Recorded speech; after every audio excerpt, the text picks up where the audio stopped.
नमस्कार दोस्तों, आज से हम इंडियन आर्मी अग्निवीर सीरीज प्रारंभ कर रहे हैं।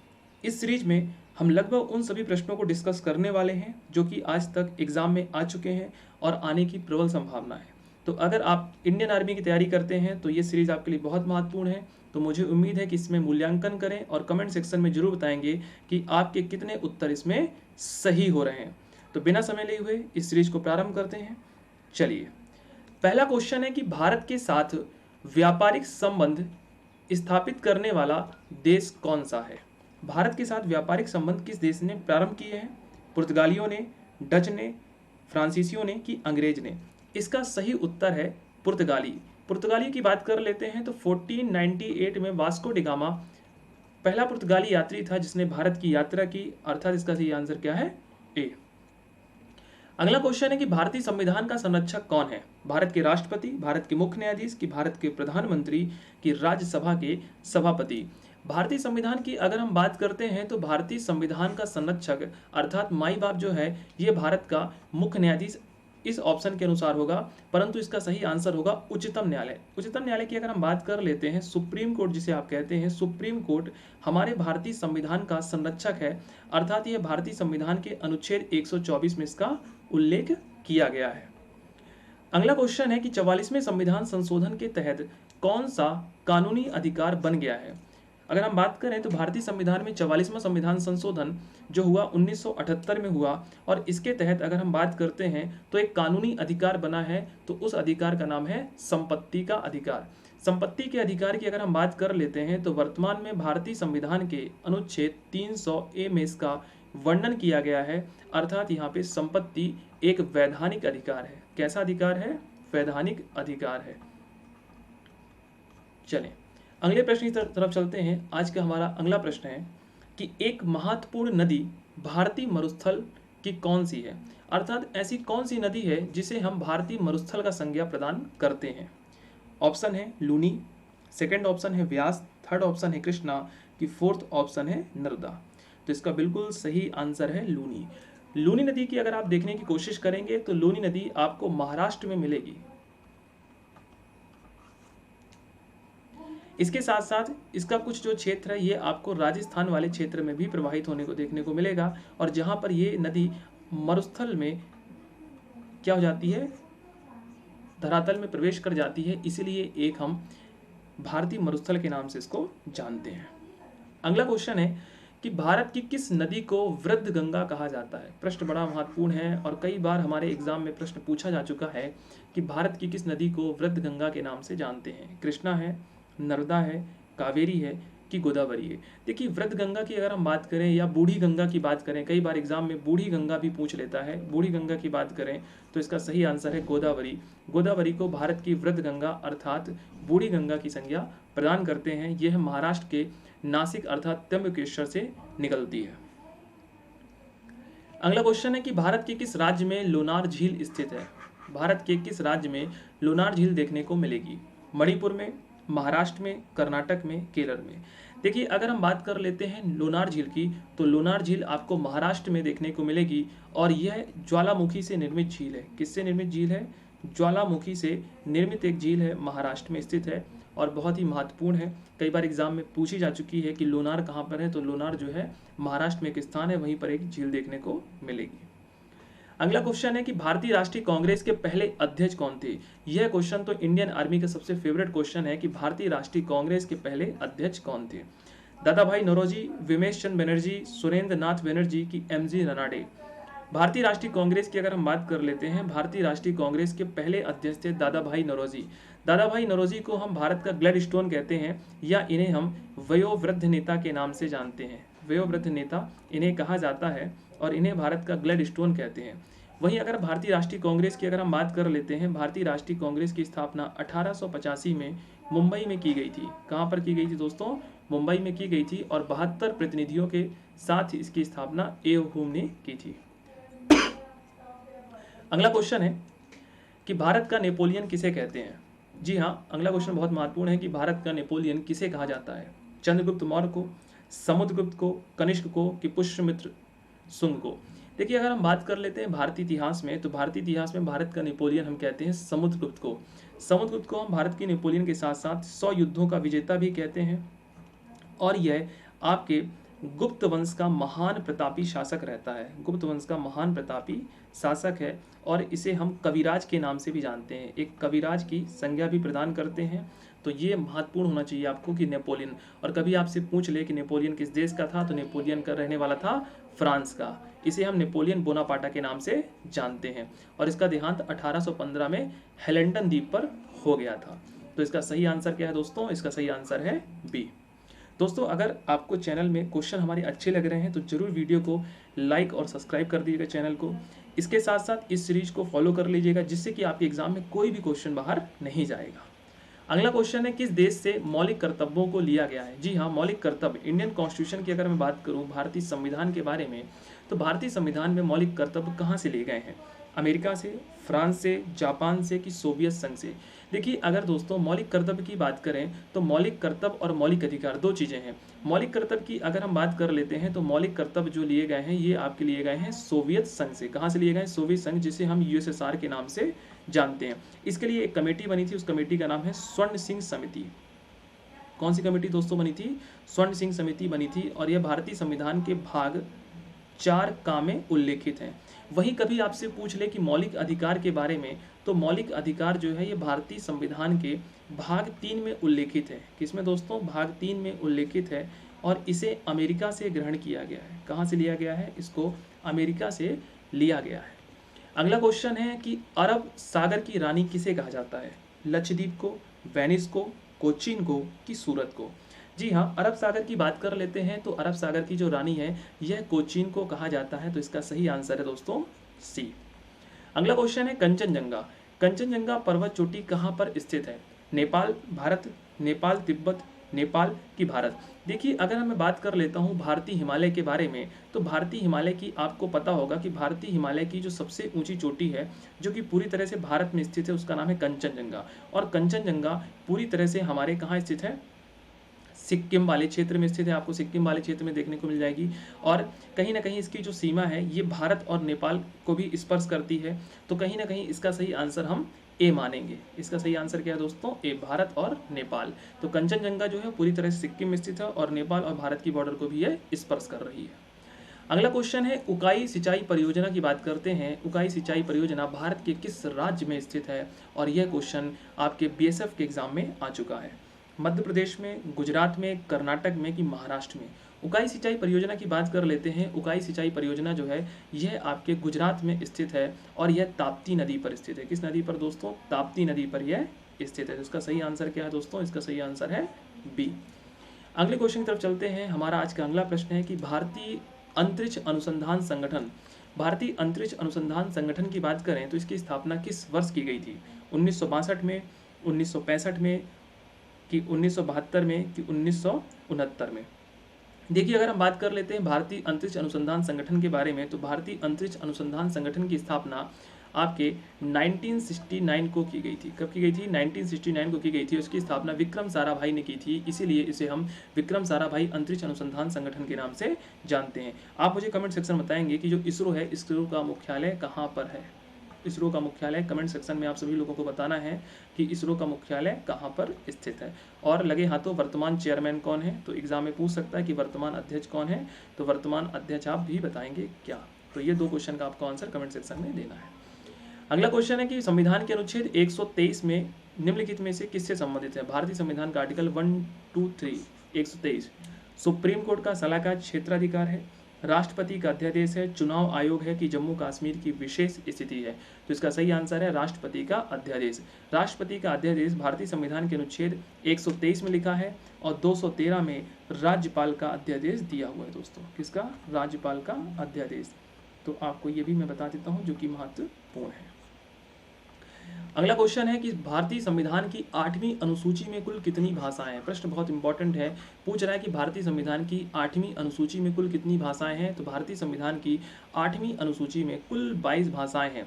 याद रखिएगा, कभी आपसे पूछ ले कि जब भारतीय संविधान बना था तो भारतीय संविधान के समय कितनी अनुसूची में कुल कितनी भाषाएं थी? तो भारतीय संविधान के समय कुल 14 भाषाएं थी। कितनी भाषाएं दोस्तों?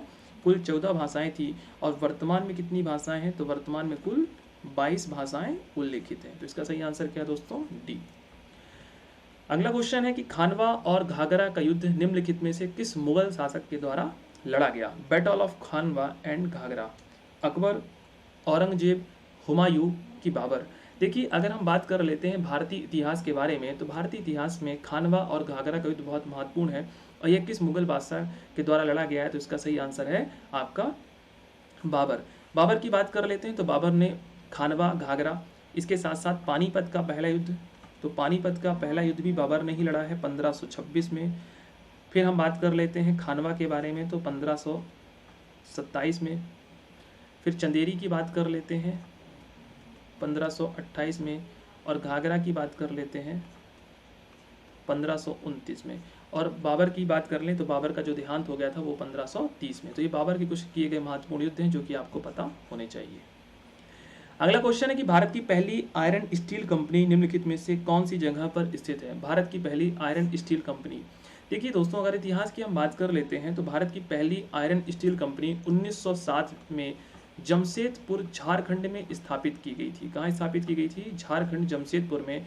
तो इसका बिल्कुल सही आंसर है दोस्तों मैं आपको इसलिए स्पीड से करा रहा हूँ बिना समय लिए हुए, क्योंकि आपका समय बहुत कीमती है और जब किसी व्यक्ति का समय कीमती होता है तो हमें समय का सम्मान करना चाहिए। और आप हम देशवासियों की रक्षा करने के लिए सेना में जाने वाले हैं, तो इसलिए मैं चाहता हूँ कि आपका समय देश की सेवा के लिए हमेशा तत्पर रहे। इसलिए बिल्कुल टाइम पास किए हुए मैं आपको सीधे क्वेश्चन करा रहा हूँ। अगर आपको वीडियो अच्छा लगे तो जरूर चैनल को सब्सक्राइब कर लीजिएगा। अगला क्वेश्चन है कि कंबोडिया का अंकोर वाट मंदिर निम्नलिखित में से कौन से हिंदू देवताओं को समर्पित है। बहुत अच्छा क्वेश्चन है। कंबोडिया कई बार एग्जाम में पूछ चुका है कि अंकोर वाट मंदिर कहाँ पे है, तो अंकोर वाट मंदिर है कंबोडिया में। फिर पूछ रहा है कि किस देवी देवताओं को समर्पित है, कौन से देवी देवता आपको देखने को मिलेंगे। ब्रह्मा है, गणेश है, शिव है कि विष्णु है। देखिए दोस्तों अगर हम बात कर लेते हैं कंबोडिया का अंकोर वाट मंदिर, तो यह आपके भगवान विष्णु को समर्पित मंदिर है। किसको समर्पित है, भगवान विष्णु को समर्पित मंदिर है, अर्थात ये कहाँ पर स्थित है, कंबोडिया में स्थित है। अगला क्वेश्चन है कि पंचमहल, बहुत फेमस क्वेश्चन है कि पंचमहल निम्नलिखित में से किस स्थान पर स्थित है। आगरा में, बरेली में, फतेहपुर सीकरी में कि अलीगढ़ में। पंचमहल की अगर हम बात करें तो पंचमहल आपको फतेहपुर सीकरी में देखने को मिल जाएगा और फतेहपुर सीकरी में इसका निर्माण करवाने वाले व्यक्ति का नाम है अकबर। तो इसका निर्माण किसने करवाया दोस्त, अकबर ने करवाया है। मुगल बादशाह अकबर का नाम आपने जरूर सुना होगा। अगला क्वेश्चन है कि निम्नलिखित में से कौन सी नदी दक्षिण भारत की गंगा भी कही जाती है। देखिए कुछ क्वेश्चन यहाँ पे थोड़ा सा अलग है। दक्षिण भारत की गंगा किसे कहते हैं, कावेरी को, तुंगभद्रा को, गोदावरी को कि कृष्णा को। तो देखिए अगर हम बात कर लेते हैं साउथ इंडिया दक्षिण भारत की गंगा के बारे में, तो दक्षिण भारत की गंगा हम कहते हैं आपके किसको दोस्तों, कावेरी को। कावेरी की अगर हम बात कर लेते हैं तो कावेरी को दक्षिण भारत की गंगा कहा जाता है क्योंकि ये साल भर गंगा की भांति प्रवाहित होती है, इसलिए इसे दक्षिण भारत की गंगा कहते हैं। अगला क्वेश्चन है कि भारत की प्रथम महिला प्रधानमंत्री निम्नलिखित में से कौन थी। प्रतिभा पाटिल, एम फातिमा बीबी, इंदिरा गांधी। अब यहाँ पे प्रश्न पूछा जा रहा है कि पहली महिला प्रधानमंत्री कौन है, तो पहली महिला प्रधानमंत्री हैं आपकी इंदिरा गांधी। इंदिरा गांधी की बात करें तो इंदिरा गांधी ने प्रथम महिला प्रधानमंत्री के रूप में शपथ ली है। प्रतिभा देवी सिंह पाटिल जो है ये भारत की प्रथम राष्ट्रपति थी, ये भी आपको पता होना चाहिए। और एम फातिमा बीबी की बात करें तो ये हमारी पहली मुख्य न्यायाधीश थी। अगला क्वेश्चन है कि भारत के पहले उपराष्ट्रपति का नाम क्या था। प्रश्न बहुत इंपॉर्टेंट है। अब्दुल कलाम, डॉक्टर राजेंद्र प्रसाद, डॉक्टर सर्वपल्ली राधाकृष्णन की बसप्पा धनप्पा जट्टी। भारत के पहले राष्ट्रपति की अगर हम बात कर लेते हैं तो हमारे संविधान में राष्ट्रपति का जो उल्लेख है अनुच्छेद 52 में किया गया है। किसमें किया गया है दोस्तों, अनुच्छेद 52 में किया गया है। और भारत के पहले राष्ट्रपति का नाम है डॉक्टर राजेंद्र प्रसाद। और डॉक्टर राजेंद्र प्रसाद भारत के एकमात्र ऐसे राष्ट्रपति रहे जिन्होंने अपना कार्यकाल 2 बार किया है। तो कभी आपसे पूछे कि एकमात्र ऐसे राष्ट्रपति कौन है जिन्होंने 2 वर्ष तक कार्यकाल पूरा किया है, तो डॉक्टर राजेंद्र प्रसाद है। अगला क्वेश्चन है कि कौन से मुगल सम्राट के शासनकाल को स्वर्ण युग की संज्ञा प्रदान दी जाती है। ऐसा कौन सा मुगल बादशाह है जिसके शासनकाल को स्वर्ण काल कहते हैं। अकबर को, शाहजहां, औरंगजेब की जहांगीर। देखिए अगर हम मुगल बादशाहों की बात करें तो मुगल बादशाह में स्वर्ण काल की संज्ञा देते हैं शाहजहां को, क्योंकि शाहजहां ने स्थापत्य के रूप में विभिन्न प्रकार के नमूने बनवाए हैं, इसीलिए इसके शासनकाल को हम स्वर्णिम काल भी कहते हैं या स्वर्ण युग के नाम से जानते हैं। तो इसका सही आंसर दोस्तों क्या है, शाहजहां, मतलब बी आंसर। अगला क्वेश्चन है कि वर्ष 1950 में भारत की पहली गणतंत्रता दिवस परेड में प्रमुख मुख्य अतिथि कौन थे। जब भारत की पहली 1950 में भारत की पहली गणतंत्रता दिवस परेड हो रही थी तो उस समय भारत में कौन मुख्य अतिथि आए थे? राष्ट्रपति सुकर्णी आए थे, राजा नरोडम सिंह हवका आए थे, किंग जेम दोरको वांगचुंग आए थे कि राजा त्रिभुवन वीर विक्रम शाह आए थे? इसका सही दोस्तों आंसर है सी की बात कर लेते हैं। उस समय किंग जिंगे दोरजू वांगचुंग आए थे हमारे भारत में और 1950 की भारतीय गणतंत्रता दिवस के परेड के मुख्य अतिथि रहे हैं। अगला क्वेश्चन है कि शिवाजी ने सबसे पहले कौन से किले को जीता था? इनमें से उस किले का नाम क्या है? तोरण है, शिवनेर है, जावली है कि रायगढ़ है? शिवाजी की बात कर लेते हैं। शिवाजी ने अपने जीवन काल में जो पहला किला जीता था उसका नाम है तोरण। तो इसका सही आंसर क्या है दोस्तों? ए। भारत का सबसे दक्षिणतम बिंदु निम्नलिखित में से कौन है? कैप कोमोरिन है, कैलीमेयर पॉइंट है, इंदिरा पॉइंट है कि नरीमन पॉइंट है? भारत की बात करें तो भारत का सबसे दक्षिणतम बिंदु पूछा गया है, तो भारत का जो सबसे दक्षिणतम बिंदु का नाम है आपके इंदिरा पॉइंट। दोस्तों अगर हम बात कर लेते हैं तो इंदिरा पॉइंट आपका सही आंसर है, और उत्तरी बिंदु की बात कर लेते हैं तो उत्तरी बिंदु का नाम है इंदिरा कॉल। भारत नाम की उत्पत्ति का संबंध प्राचीन काल के किस प्रतापी राजा से था? महाराणा प्रताप से था, चंद्रगुप्त मौर्य से था, भारत चक्रवर्ती से था कि अशोक मौर्य से था? जिसका सही आंसर है दोस्तों सी। भारत का नाम जो है वह भरत के नाम पे पड़ा है, इसलिए भरत से भारत और भारत से भारतवर्ष का उल्लेख देखने को मिलता है। ऋग्वेद के अनुसार दशराग युद्ध निम्नलिखित में से किस नदी पर हुआ था? सरस्वती नदी पर हुआ था, गंगा नदी पर हुआ था, पारुषाणी नदी पर हुआ था कि विस्ताता नदी पर हुआ था? दशराग युद्ध की बात कर लेते हैं, जिसमें 5 आर्य कबीले और 5 अनार कबीले के मध्य ये युद्ध लड़ा गया है। तो दोस्तों ये युद्ध लड़ा गया है आपके विस्ताता नदी पर। किस नदी पर? विस्ताता। अगला क्वेश्चन है कि जहांगीर के ने फारस के राजा शाह अब्बास प्रथम की पेंटिंग के लिए निम्नलिखित में से किसे फारस भेज दिया था? बसामन को, बिशन दास को, मनोहर को कि दशरथ को? तो इसका सही आंसर है आपका बसामन। किसको भेज दिया था दोस्तों? बसामन को भेजा था। एलिफेंटा की गुफाएं निम्नलिखित में से किस राजवंश से संबंधित है? चालुक्य से हैं, राष्ट्रकूट से हैं, चेर से हैं कि चोर से हैं? अगर हम एलिफेंटा की गुफाओं की बात कर लेते हैं जो कि महाराष्ट्र में स्थित हैं, तो ये आपको देखने को मिलेंगे किससे? चालुक्य राजवंश से। किससे दोस्तों? चालुक्य राजवंश से इनका संबंध है। भारत के किस नगर को इलेक्ट्रॉनिक उद्योग की राजधानी के नाम से जानते हैं? बेंगलोर को, झारखंड को, कानपुर को कि चेन्नई को? इलेक्ट्रॉनिक उद्योग की नगरी के नाम से हम जानते हैं दोस्तों बेंगलोर को। किसको जानते हैं दोस्तों? बेंगलोर को इसको जानते हैं। अगला क्वेश्चन है कि भारत के कौन से राज्य में फूलर झील स्थित है? उत्तराखंड में, बिहार में, मध्य प्रदेश में कि उत्तर प्रदेश में? फूलर झील की बात कर लेते हैं। फूलर झील जो है आपके उत्तर प्रदेश में स्थित है, यूपी में, अर्थात इसका सही आंसर दोस्तों क्या है? डी है। अगला क्वेश्चन है कि भारत के सबसे पहले गृह मंत्री का नाम क्या था? विष्णु देव साई, श्री बेनी प्रसाद वर्मा, सरदार वल्लभ भाई पटेल की अन्य? भारत के पहले गृह मंत्री की बात करें तो भारत के पहले गृह मंत्री का नाम है सरदार वल्लभ भाई पटेल। इसका सही आंसर क्या है दोस्तों? इसका सही आंसर है सी। सरदार वल्लभ भाई पटेल भारत के पहले गृह मंत्री थे। अगला क्वेश्चन है कि हुसरी और बिहुना निम्नलिखित में से किस नृत्य के नाम से जाने जाते हैं? किस देश के नृत्य हैं? तो बिहार के हैं, असम के हैं, पश्चिम बंगाल के हैं कि उड़ीसा के हैं? तो हुसरी और बिहुना की बात करें तो ये आपको देखने को मिलेंगे पश्चिम बंगाल के प्रमुख लोक नृत्य हैं। अगला क्वेश्चन है कि सबरीमाला निम्नलिखित में से कौन से प्रदेश में स्थित है? सबरीमाला मंदिर काफ़ी चर्चा में रहा, केरल में, तमिलनाडु में, कर्नाटका में कि आंध्र प्रदेश में? सबरीमाला मंदिर की बात कर लेते हैं दोस्तों, तो यह आपको देखने को मिलेगा आपके केरल राज्य में, जो कि काफ़ी चर्चा में रहा। सुप्रीम कोर्ट ने अपने यहाँ पर डिसीजन भी सुनाया था, आप लोगों ने इसके बारे में करंट अफेयर्स में पढ़ा होगा। अगला क्वेश्चन है कि भारत के अंदर सबसे अधिक हीरा निम्नलिखित में से कौन सी जगह से निकाले जाते हैं? गोलकुंडा की खदान से, क्यूलोन की खदान से, पन्ना की खदान से कि जयपुर की खदान से? भारत में अगर हम बात कर लेते हैं तो भारत के अंदर सबसे अधिक हीरा कौन सी जगह से निकाला जाता है? तो इसका सही आंसर है दोस्तों सी। जी हाँ, पन्ना की बात कर लेते हैं तो पन्ना जो है वर्तमान में भारत में एकमात्र हीरा की सक्रिय खदान के रूप में इसको संज्ञा प्रदान की जाती है। वैसे आप लोगों ने गोलकुंडा का नाम सुना होगा जो कि आंध्र प्रदेश में है, पर यहाँ पे पूछा जा रहा है सबसे ज़्यादा कहाँ से निकाले जाते हैं। अगला क्वेश्चन है कि मोहम्मद गौरी ने पहली बार भारत के ऊपर आक्रमण निम्नलिखित में से किस सन में किया था? 1175 में, 1172 में, 1182 में कि 1178 में? मोहम्मद गौरी की बात कर लेते हैं तो मोहम्मद गौरी ने पहली बार भारत में आक्रमण 1175 में किया था। इसका सही आंसर दोस्तों क्या है? ए।